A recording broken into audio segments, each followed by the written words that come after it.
let's get it out of the way. The Oakland A's. I don't need to tell you what the CBT threshold is going to be because they're not going to get close to it. I will tell you, last year, their payroll was $62.2 million. They are at an estimated payroll of $57.3 million this year. I would not expect that number to go up. They may be done. We'll be very clear about that. So far, they have traded Chad Patrick to Milwaukee for Abraham Toro. They get some infield depth. They signed Miguel Andujar to 1 year, $1.7 million. They signed Osvaldo Bido. They're just attacking the Pirates for 1 year and a little under $1 million. They signed Trevor Gott to 1 year, 1.5. Minor league free agent deals with Daz Cameron, Hoy Park, Drew Lugbauer. They acquired Mitch Spence in the Rule 5 draft. They non-tendered Kevin Smith, and they got bitched out by Trevor May on his retirement Twitch stream. That is the Oakland A's offseason so far.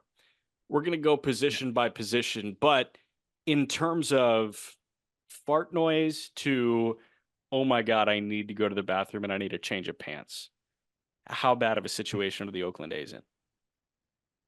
Well, first of all, shout out to Trevor May. That was awesome. His content, by the way, has been so cool. He seems like a cool guy. A guy I'd love to get on the show at some point. I loved what he did, just kind of ripping them to shreds, Yeah. and deservedly so. It's bad, man. It's a little bit better than last year, I think, because I do think they're going to go get one or two more guys. We'll talk about that.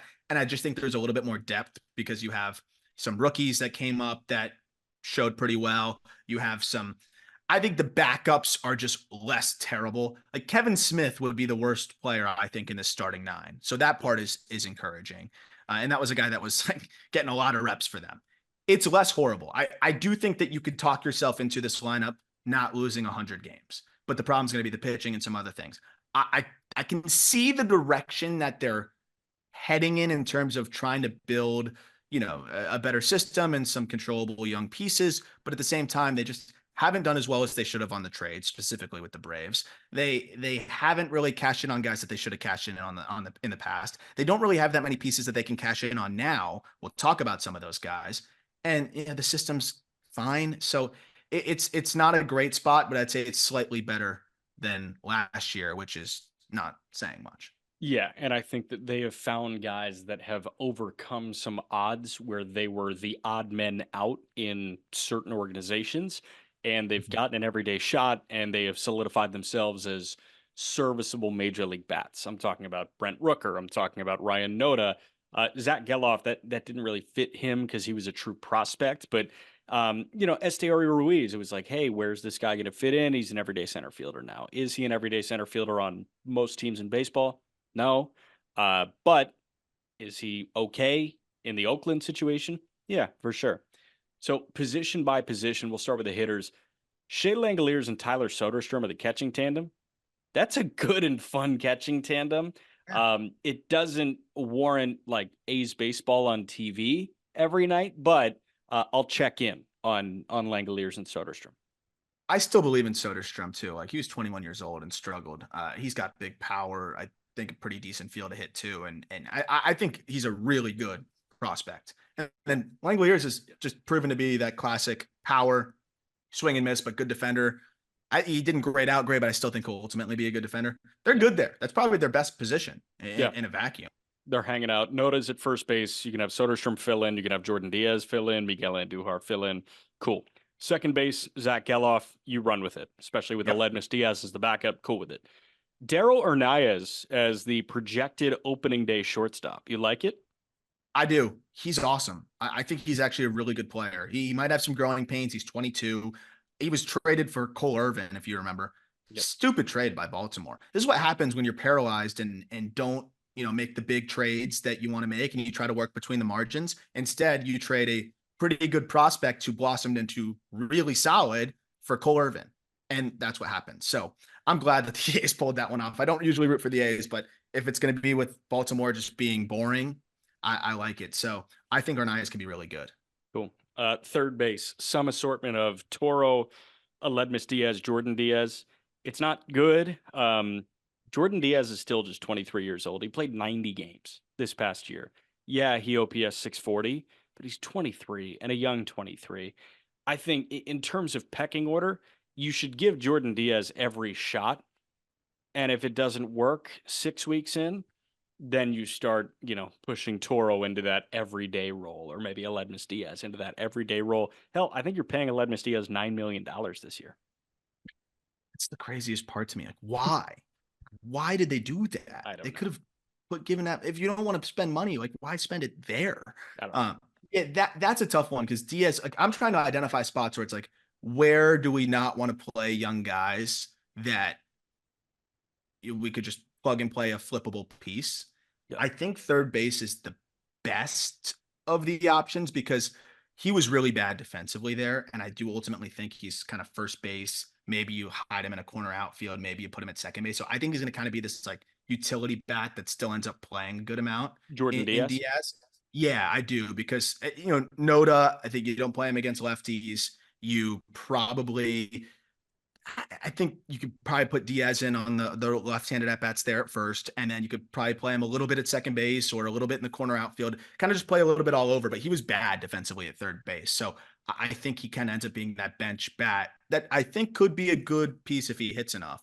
But I do think that maybe third base ends up being the position where we look for a flippable guy. They need to add one bat that's flippable? I feel like they do that every single offseason.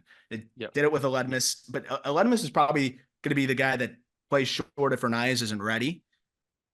Do you feel like they could go get a third baseman I think they and can. potentially, yeah, I think they can, especially because I'm not touching the outfield. I actually think the outfield is like trafficy enough where you've got some assortment of Esteury. Esteury is going to play center, but you have some yep, assortment of Blade, Seth Brown, Brent Rooker, Miguel Andujar, and Lawrence Butler. And I think those five can handle those three spots, the two corners and the DH. No issues. I'm not looking for an upgrade there, even though there are upgrades to be had. I'm not going to do it. Third base, I do like that your eyes went there.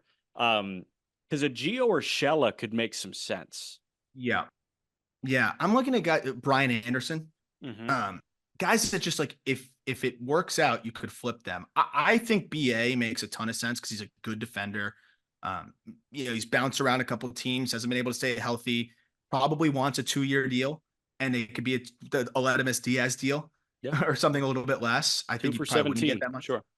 I think he probably gets even less than that. Maybe he doesn't even pick up more than that. But whatever it is, I think that's a guy that also remember BA can play multiple positions. So it allows you to still prioritize your youngsters. Let's say Diaz is raking and playing decent third. Okay, we'll throw him into left where Blade is and move Blade out because I don't think they need to experiment with him much more. Or Blade shockingly is performing pretty well. You put him at third. Like you can put him at different spots. He's capable of playing third and both corner outfield spots. So I like Brian Anderson as an option to bring in and a bounce back candidate that could be flipped. You know who a fun one could be? And just like test his health, see what the deal is? Adalberto Mondesi. Ooh, that is a fun one too. Like that just seems so A's. And it would be really funny if Mondesi swiped like 50 bags in obscurity. He and Esteury combined for the most stolen bases by teammates in like MLB history, and they lose 110 games. Does he play third? No, he'd play short, but I guess he'd be Hernandez, like a like, super utility guy. He'd be a super utility guy. yeah, because he could probably fill in the outfield too. He could play some second. Yeah. Mm. Who do you I who like do we Brian go with? Anderson. If they Yeah. sign one, I just think you sign Brian Anderson. But like, how much is Mondesi going to cost? I think 1 year at the league minimum. He might not even get a big league deal, dude, at this Yeah, point. so sign Adalberto Mondesi to a minor league contract. Yeah, let's throw that in there too. I'm in. Roberto Mondesi minor league deal. Play in AAA, prove you can stay healthy. His PCL numbers would be cracked if I'm he's healthy. so in. So in. Opening day rotation is where I start to get a little nauseous. JP Sears, Paul Blackburn, Luis Medea, Joe Boyle, Osvaldo Beto. For some reason, they have Mason Miller in here as the closer and Kyle Muller as a middle reliever. Don't do that, Fangraphs. We're going to alter this a little bit. Mason Miller, Kyle Muller, JP Sears, Paul Blackburn. Let's call it Beto as the Wait, five. so can you? Interestingly, I dug in. I was like, why do they have him there? And this is from Martin Gallegos on Twitter Okay. from session with A's GM David Forrest at winter meetings. A's are looking at a bullpen role for top pitching prospect Mason Miller in 2024, possibly closer role. I missed this too. Moving back to starting rotation, not ruled out, but club would like to see him get through a full healthy season first.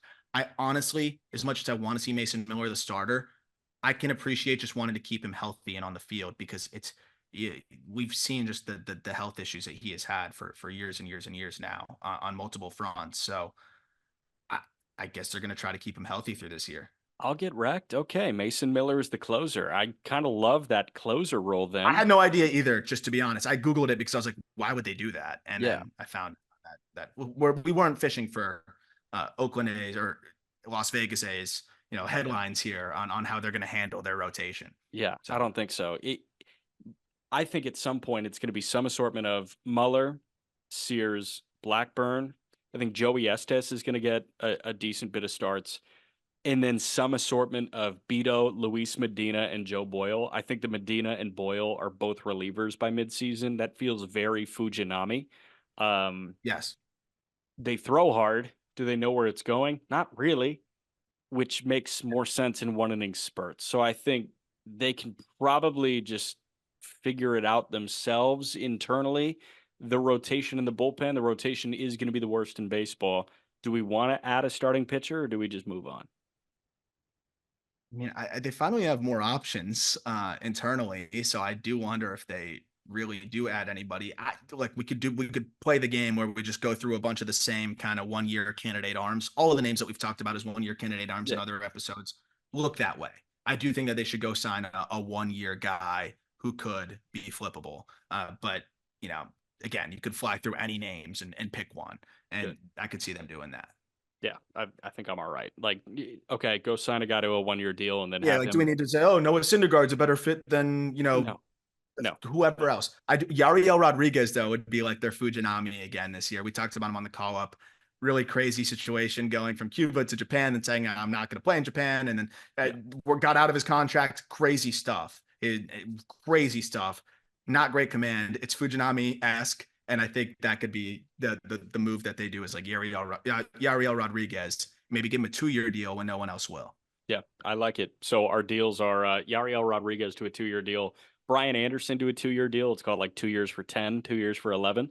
And then Adalberto Mondesi on a minor league free agent deal because we can. Cool. Yeah.